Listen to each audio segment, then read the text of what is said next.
station on Space to Ground. Welcome to Space to Ground. I'm Kayla LaFrance. Life moves pretty fast aboard the International Space Station, with docking, spacewalks, and tracking a dangerous storm all in 1 week. And liftoff. Cargo Dragon takes flight. The week kicked off on Sunday, August 29th, with the early morning launch of SpaceX's 23rd cargo resupply mission to the space station from Kennedy Space Center. Once in orbit, the Dragon cargo spacecraft spent 32 hours maneuvering to rendezvous and dock with the International Space Station on Monday, bringing with it over 4,800 pounds of hardware, cargo, and science experiments. Dragon arrived at the space station and autonomously docked to the forward-facing port of the Harmony module under the watchful eye of NASA astronauts Megan McArthur and Shane Kimbrough. Arriving on her birthday, MacArthur was excited to share the celebration with all involved. Congratulations to NASA and the SpaceX teams, and many thanks. No one's ever sent me a spaceship for my birthday before. I appreciate it.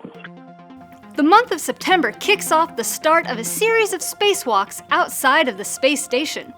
Roscosmos cosmonauts Oleg Novitsky and Pyotr Dubrov exited the space station on Friday, September 3rd, through the Poisk airlock in the next steps to connect the new Russian multi-purpose laboratory module for long-term service to the space station. The spacewalking pair established the necessary external cable connections between the Nyoka module and the Zvezda module. Tune in again on September 9th when the cosmonaut duo will venture outside once again to conduct the second spacewalk to prepare the MLM module for operations. In total, there could be up to 11 spacewalks outside the Russian segment required to complete all outfitting steps. And join us on Friday, September 10th for a NASA briefing that will preview the next U.S. spacewalk. JAXA astronaut and station commander Aki Hoshide, along with ESA astronaut Thomas Pesquet, will carry out the next in a series of planned EVAs on September 12th to continue with the installation of the new IROSA solar array modification kits.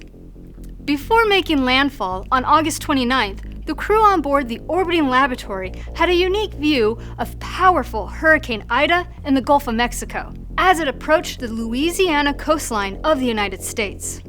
Looking absolutely massive from above, this storm would grow to become a devastating Category 4 hurricane before it made landfall, with maximum sustained winds of 150 miles per hour or 241 kilometers per hour.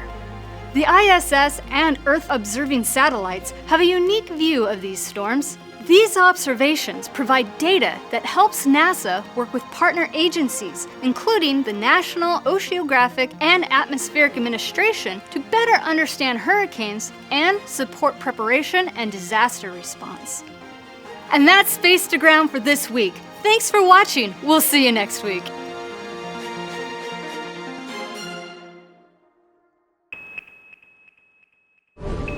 Subscribe for more space.